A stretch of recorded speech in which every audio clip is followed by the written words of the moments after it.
Bienvenue à tous. C'est un fleuron de l'économie française. C'est l'une de nos entreprises les plus connues au monde. Air France, au bord du gouffre, a donc dévoilé cet après-midi le plan de restructuration drastique qui sera engagé. Pour la première fois, la compagnie reconnaît officiellement un sureffectif. Elle veut aussi tailler dans sa flotte court et moyen courrier. Valérie Lerouge, Chloé Cormery. Seront-ils encore pilotes ou hôtesses chez Air France dans 2 ans? Ambiance tendue cet après-midi à Roissy. Pendant que les syndicats négocient avec la direction, les rumeurs de plan social vont bon train et les salariés s'attendent déjà à devoir faire des sacrifices. Si demain il faut que je travaille plus, et je garde mon emploi. Il vaut peut-être mieux faire de gros efforts aujourd'hui pour repartir de l'avant plus tard. Air France compte aujourd'hui 58 000 salariés, dont 39 000 au sol, 14 000 hôtesses et stewards, 5 000 pilotes et une masse salariale au-dessus de la moyenne. C'est un niveau d'emploi qui est très nettement supérieur aux autres grandes compagnies dans le monde, enfin du moins des grandes compagnies européennes. On est de l'ordre de 28%, 25% notamment, grosso modo pour Lufthansa et 23% pour Iberia. La direction annonce ce soir vouloir faire 20% de gains de productivité. Ces avions et personnels voleront davantage, ce qui permettra de supprimer 34 appareils, un quart de sa flotte sur les vols Europe et sûrement de nombreux postes.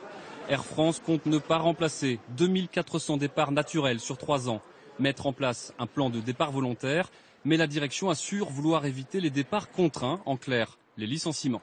Au total, 5000 postes pourraient être supprimés selon le Figaro. Pour les syndicats, la marge de négociation est faible. On peut discuter d'organisation, on ne discutera pas de rémunération, et évidemment on ne discutera pas de licenciement. Les négociations se poursuivront durant encore 1 mois. Le couperet tombera le 28 juin. Voilà pour le cas Air France. Mais au-delà de la compagnie aérienne, on a beaucoup entendu dire ces dernières semaines que de grands groupes allaient eux aussi réduire la voilure. Bonsoir Jean-Paul Chapelle. Bonsoir. Vous nous avez rejoints. Faut-il, oui ou non, s'attendre à une cascade de plans sociaux gelés pendant la campagne présidentielle ?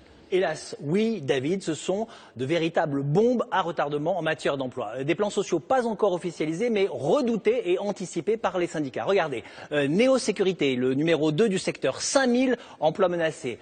Carrefour, la grande distribution, 3000 emplois. Peugeot Citroën, 3000 emplois. SNCM, le transport maritime, 1700 emplois. À chaque fois, ce sont des estimations de sources syndicales. Il y a d'autres plans plus modestes en apparence, mais qui auront plus de conséquences. Quand un site industriel est menacé de fermeture, eh bien, c'est toute l'économie locale qui est affectée avec du chômage en cascade. Par exemple, la raffinerie de Petroplus à Petite Couronne ou encore les hauts fourneaux de ArcelorMittal à Florange qui sont fermés, je vous le rappelle, depuis le mois d'octobre. Combien d'emplois est-ce que cela pourrait représenter au total ? Si on fait la somme des plans sociaux potentiels, on arrive à 30 000 emplois menacés. On verra ce que l'actuel gouvernement peut faire pour eux, mais attention, ce n'est que la partie émergée de l'iceberg. Les plans sociaux, ce sont seulement 7% des destructions d'emplois. Le reste, les CDD, les intérimaires non renouvelés, les ruptures conventionnelles et les départs à la retraite non remplacés, pour tout ça, il n'y a pas besoin de plan social.